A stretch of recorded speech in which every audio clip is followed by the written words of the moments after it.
베들레헴 마구간에서 태어나셔서 그것을 기념하는 것을 우리가 성탄절이라고 그러는데, 이 성탄절은 뭐 어떻게 보면 믿는 사람이든 믿지 않는 사람이든 온 세계 어느 나라든지 기념하는 그런 세계인의 잔치처럼 이렇게 지키는 것을 보게 되는데요.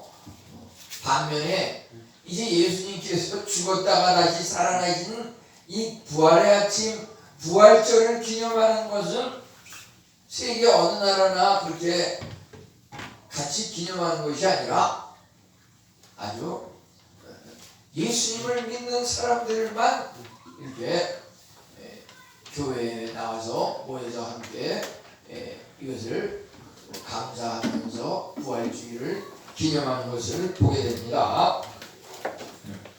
우리 이 시간 나와서 부활에 동참하게 된 우리 성도님들, 특별히 말씀을 통해서 우리가 부활에 대해서 다시 한번 되새기면서 우리 안에 부활의 주님이 늘 동행하고 살아 역사하는 이런 은혜를 체험하시기를 간절히 바라는 마음으로 이제 오늘 여기 열왕기상 17장 말씀을 함께 나누려고 합니다.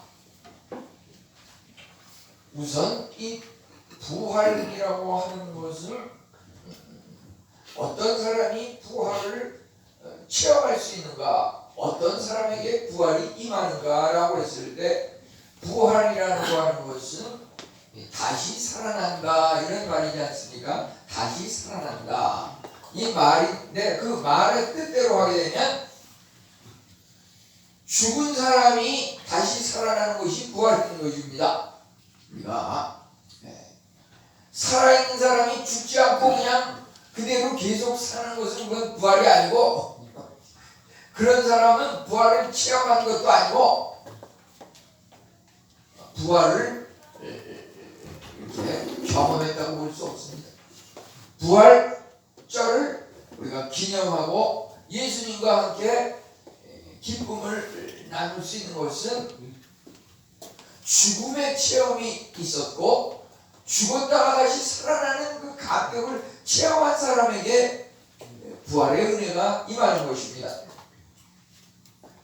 그래서 이 작년에도 이 앞에다가 프랭카드를 이렇게 걸었는데, 그 전에는 무슨 고난주간이면 고난주간 프랭카드, 부활절이면 부활절 무슨 프랭카드나 표를 앞에다가 이렇게 붙이고 그러지만, 이 두 개를 갖다가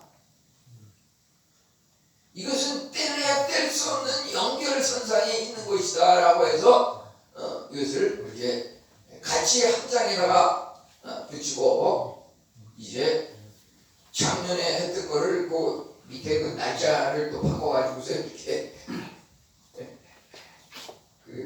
다시 똑같이 해서 붙였습니다. 우리가 정말 부활이 무엇인가? 고난 후에 임하는 것이 부활이다. 고난이 없는 사람은 부활이 없는 겁니다. 고난만 있는 사람은, 고난의 그 슬픔에 계속 머물러 있는 사람은 부활이 없습니다.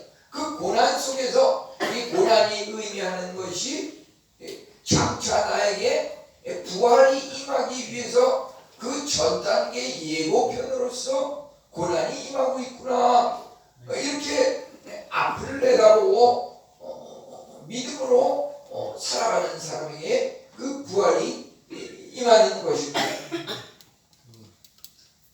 이제 오늘 말씀 열왕기상 17장, 우리가 17절로부터 24절을 읽었지만, 여기 그 17장에는 1절부터 7절에 하나의 그 기적이 나타나 있고, 이제 8절부터 16절에 또 하나의 그 기적이 일어나고 있고, 이제 지금 읽은 17절부터 24절에 세 번째 기적이 일어나고 있습니다. 이 하나하나의 그 기적이 인간은 도저히 할 수 없는, 흉내낼 수 없는 이러한 사건들입니다. 엘리야 선지자를 통해서 일어났지만 사르밧 과부에게 또 아합 왕에게 이러한 기적이 일어났지만 이것은 그들이 일으킨 것이 아니라 하나님께서 그렇게 하셨습니다. 우리도 하나님께서 그렇게 하시도록 요청을 하는 그 기도가 필요한 것입니다. 고난과 부활, 그것은 떼내야 뗄 수 없는데 그것을 연결시켜주는 고리는 바로 기도라고 하는 것입니다. 기도. 아멘. 기도를 통해서 고난이 부활로 바뀌는 것입니다. 기도는 바로 하나님을 요청하는 것이고 하나님의 임재 속으로 들어가는 것이고 하나님의 은혜와 능력이 임하는 그 연결고리가 바로 기도인 것입니다. 아멘. 그것은 어디서 일어납니까? 기도의 현장에서 고난이 부활로 바뀌는 것입니다. 기도의 현장은 어디입니까? 두세 사람이 내 이름으로 모인 곳에 나도 너희와 함께 하리라. 새벽 예배에 나가서 기도하는 사람에게 고난이 부활로 바뀌는 은혜가 체험되는 것입니다. 아멘. 금요 예배, 수요 예배에 나가서 기도하는 사람에게 고난이 부활로 바뀌는 아멘. 체험이 일어나는 것입니다.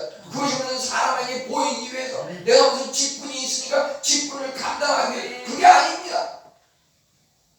하나님으로 하여금 내 삶에 임재하셔서 나의 지금 힘들고 어렵고 고난과 염려와 고통과 슬픔이 가득 찬 나의 삶을 기쁨과 기적, 인간이 도저히 흉내낼 수 없고 감당할 수 없는 그 놀라운 승리의 자리로 옮기시도록 하나님을 축적하는 그 자리가 바로 예배의 자리인 것입니다. 아멘. 무슨 예배를 무슨 목사님에게 잘 보이기 위해서 누구한테 무슨 칭찬을 받기 위해서 그 나온 게 아니에요. 그것은 인간적인 아주 사소한 것이고 하나님의 임재를 하나님의 능력을 우리 안에 모시는 그것이 예배의 자리인 것입니다. 오늘 이 엘리야 선지자가 얼마만큼 놀라운 그 기도를 통해서 하나님의 기적을 실험하고 여기 기록하고 있는지 우선 여기 1절부터 7절에 보면 1절에서 그 아방 앞에서 앞으로 비가 내리지 않을 것이다 이렇게 예언을 했습니다. 하나님께서 그리 하실 것이다 했습니다. 이 7절에 보니까 비가 내리지 아니하였더라 그랬습니다. 수년 동안 비가 내리지 아니하였습니다. 이것이 바로 이적인 것입니다. 우주 만물 자연을 지배하시는 분이 바로 하나님이시기 때문에 그렇습니다. 그분은 말 한마디로 빛을 만드시고 천지를 창조하시는 분이십니다. 히스기야 왕이 처음으로 죽음 앞에서 죄로 말미암아 교만죄로 말미암아 죽음을 선고받았을 때 하나님 앞에 병면기도 오직 하나님만 바라보면서 벽을 향하여 기도할 때 너에게 15년도 연장시켜주겠다. 히스기야는 깜짝 놀라서 하나님 지금 죽는다고 하는데 어떻게 15년을 연장받을 수 있습니까? 난 그 무슨 징표라도 보고 싶습니다. 하나님께서 어떤 징표를 보여주십니까? 아하스의 일형표라고 하는 그 해그림자가 10도 뒤로 물러나는 이적을 보여주셨습니다.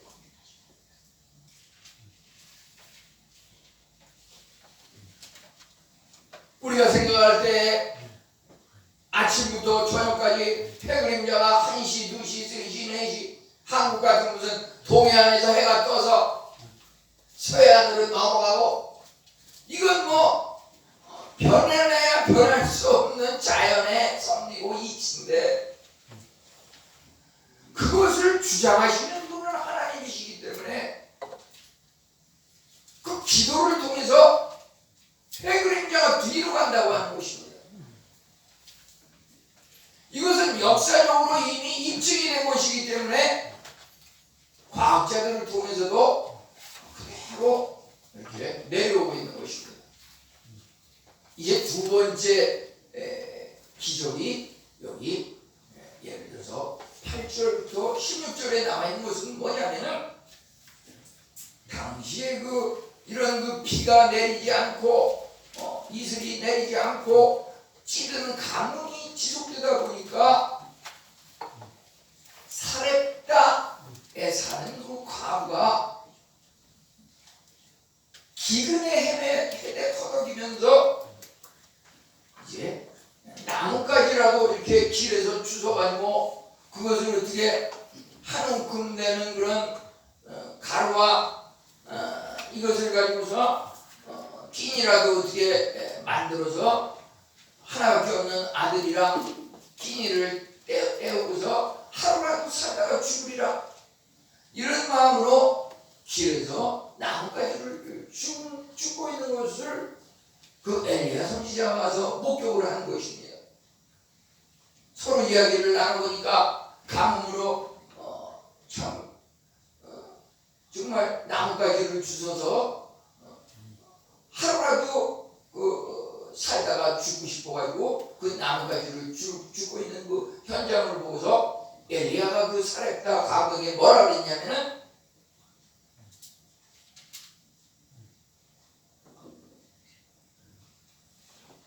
여인 당신과 그 아들이 먹기 위해서 한 끼라도 먹고 그 후에 죽더라도 한 끼라도 먹기 위해서 지금 나뭇가지를 줍고 있는데 하나님의 선지자인 엘리야 나를 위해서 우선 음식을 만들어서 나를 우선 나의 그 시장길을 해결시켜줘라. 그러면 그 사렙다 가부 당신 집에 그 지금 한 움큼밖에 없는 그 가루가 비가 오기 전까지 계속 끊임없이 흘러넘칠 것이다. 그래서 엘리야 선지자에게 한 끼 대접을 먼저 하면 식량이 이 집안에 가득히 차고 풍요해질 것이다. 아멘. 도대체 이 사렙다 가부가 그 엘리야 선지자의 말을 들을 때 너무 어처구니가 없죠. 말도 안 되죠. 아멘. 자기네들 지금 아들이랑 같이 오붓하게 살면서 기근으로 인해서 한 끼도 먹지 못하고 앙상하게 뼈만 남았는데 이제 내가 나뭇가지를 주워서 한 끼라도 먹고서 죽으리라. 이런 사람한테 당신네 그 아들이랑 가족 먹기 전에 나 먼저 대접하라. 하나님의 선지자 엘리야. 그런데 이 사렙다 가부는 엘리야 선지자가 전하는 그 하나님의 말씀을 그 말씀 그대로 믿음으로 말미암아 자기네들이 아들과 함께 먹기 전에 엘리야 선지자를 위해서 대접을 했어요. 한 끼 대접을 했어요. 우리 여기 나오는데 내 아들 먼저 밥 차려주느라고 예배 나오기 힘듭니다. 그거랑 똑같은 거예요. 내 아들 못 먹여주더라도 하나님 앞에 먼저 하나님께 영의 양식을 드리고 받는 이 은혜에 동참합니다. 이 사렙다가 그렇게 했을 때 정말 가루가 계속 끊임없이 그 가정에 식량이 풍성했다고 하는 것입니다. 이것이 바로 이적이에요. 가뭄에 그 찌든 가뭄에 주위에서 볼 때 얼마나 부럽겠어요. 자네들은 그냥 힘들고 어려운데 이 사렙다 가문은 보니까 엘리야 선지자를 잘 모시고 말씀대로 순종하더니 이렇게 풍성한 식량을 얻어서 배불리 잘 지내는구나. 정말 부러움을 샀을 거예요.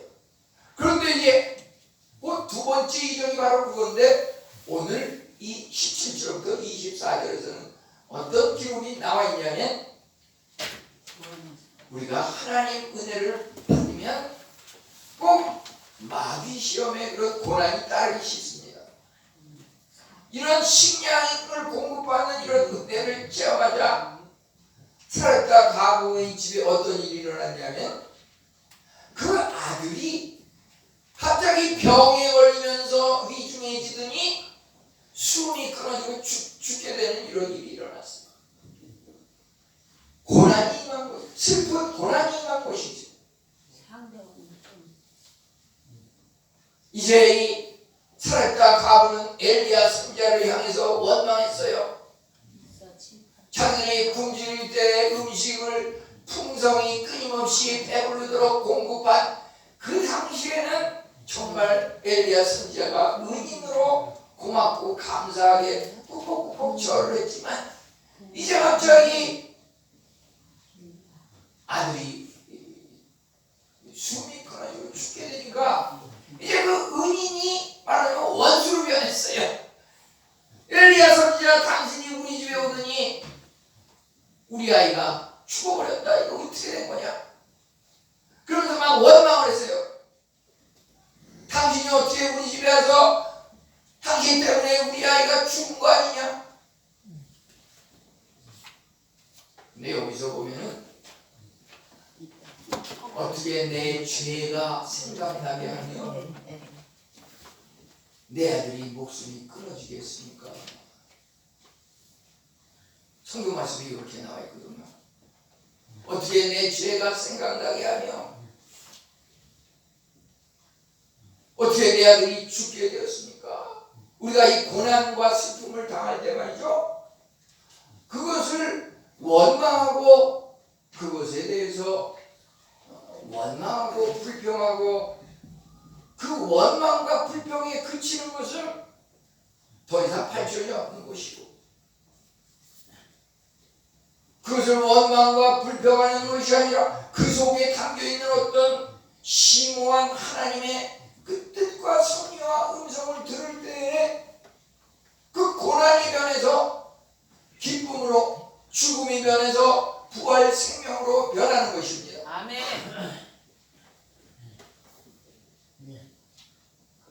엘리야 선지자는 그 살다 과부의 아이가 죽었다는 얘기를 듣고서 이제 다락방에 올라가서 아이와 죽은 아이와 엘리야 둘만 이렇게 다락방에 있으면서 3번 아이 앞에 엎드려가지고 하나님 앞에 기도를 드렸다 그랬어요. 이 3번이라고 하는 것은 이 성경적으로 7이라는 것도 완전수지만은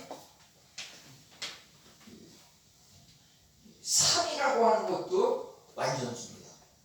3번 하나님 앞에 엎드려 기도했다고 하는 것은 아멘. 그 기도를 응답되지 않을지라도 지쳐야 되더라도 계속 끊임없이 응답받을 때까지 믿고 기도했다는 말입니다. 3번 기도드렸다고 하는 것입니다.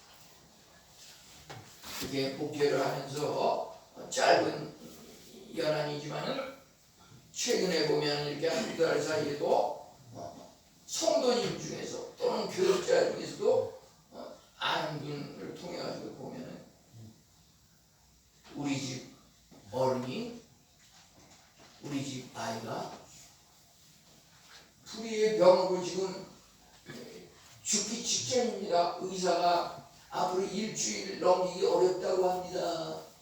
이게 임종신방이라고 그러는데, 그 초청을 했을 때 가서 뭐라고 말을 해야 될지 정말 난감합니다. 우리 성도님들은 그런 경우에 뭐라고 기도하시겠습니까? 지금 일주일도 지금 넘기기 어렵다 그러는데 가서 천국에 가실 거로. 잘 잘 죽게 해주십시오. 천국 가게 해주십시오. 이렇게 기도합니까?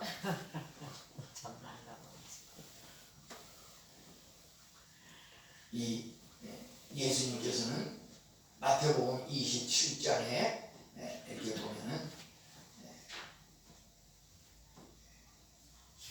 내 원대로 마셨고 아버지 원대로 하옵소서. 아멘.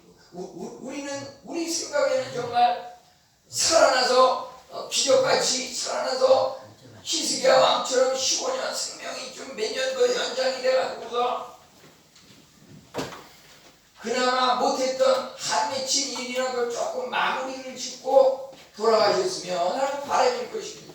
그런데 그러한 것조차 내 원대로 마옵시고 하나님의 원대로 하옵소서 이렇게 기도를 드릴 수밖에 없는 것입니다.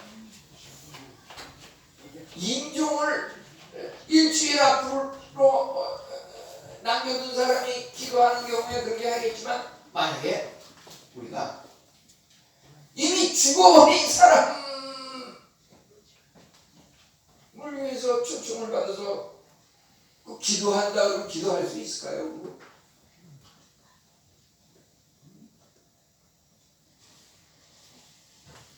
지금 열왕기상 17장 17절부터 24절 바로 그 엘리야의 기도가 말이죠. 과거의 아들이 이미 숨이 끊어서 죽어버렸는데 묘자리 좋은데 얻어가지고서 잘 장례 치르게 해주세요. 그런 기도를 할 수 있을지 모르지만은 그 아이를 나에게 주십시오 해가지고 다락에 올라가지고서 그 아이를 위해서 엘리야가 뭐라고 기도했습니까? 하나님, 어떻게 해서 이 아이의 숨이 끊어졌습니까? 아이로 하여금 다시금 숨이 돌아와 살아나게 해주십시오. 이렇게 기도하니까 하나님께서 그 기도를 들으사 혼이 돌아왔더라. 아멘. 우리 예수님께서 십자가에 박혀 돌아가실 때 성경 복음서에 보면 혼이 떠나갔더라. 그게 바로 영혼과 육체가 결합이 되어 같이 있는 것이 바로 살아있는 사람의 경이고요. 죽은 사람이라고 하는 것은 영혼과 육신이 분리가 되는 것이 죽음이라고 하는 것이거든요. 이제 떠나갔던 혼이 다시 돌아왔다라고 하는 것이 다시 살아난 것을 의미하는 것입니다. 우리는 여기서 한 가지, 그 과부가 엘리야 선지자를 원망하면서 한 말이 뭐냐면, 어찌 당신이 내 죄를 생각나게 하며 내 아이의 생명을 끊어지게 하였습니까? 우리가 그 고난과 슬픔을 당할 때 그것을 받아들이는 그 정도에 따라 가지고 여러 가지 모양이 있을 수 있는데,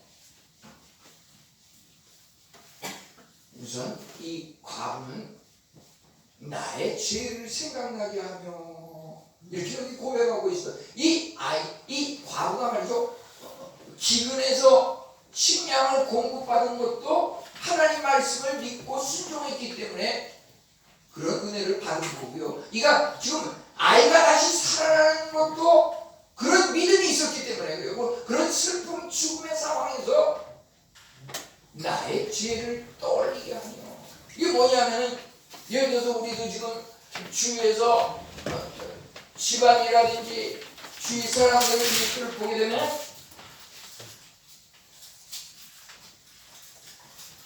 주일 12시, 주일 11시 반에 결혼식을 하는 그런 집안들이 있어요. 저 지금 같으면 절대 그런데 안 가는데, 과거에는 저 믿음이 약할 때 보면은 그 참석해서 결혼식 축하를 하고 그런 일이 있는데요. 가서 축하하는 것도 다 좋고 그러지만 그분들이 얼마나 정말 잘 살고 있는지 이렇게 보면 말이죠, 행복하게 잘 살고 있는 경우가 쉽지 않아요.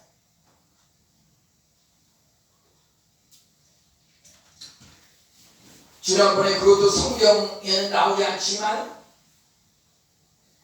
나오미가 그 남편을 잃고 아들 2명이 다 죽고 결혼해서 다 죽고 며느리 2명이 과부가 되고 이런 것들에 대해서 말이죠. 왜 그런 일이 일어났는가라고 했을 때 하나님께서 이방 불신 여인과 기도와 결혼하지 말라고 하는 그런 그 유대인의 그 전통적인 신앙의 그 흐름이 거기서 끊겼기 때문에 이방 여인과 결혼하는 것을 통해서 그 아들이 다 둘 다 죽어버리는 이런 일이 있었다.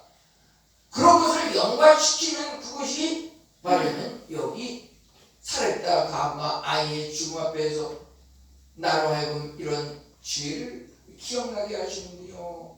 바로 이것을 연관시키는 겁니다. 그런 신앙이 있을 때 내가 앞으로는 하나님의 말씀에 어긋나지 않게 살겠습니다. 이렇게 각오할 수 있는 것입니다.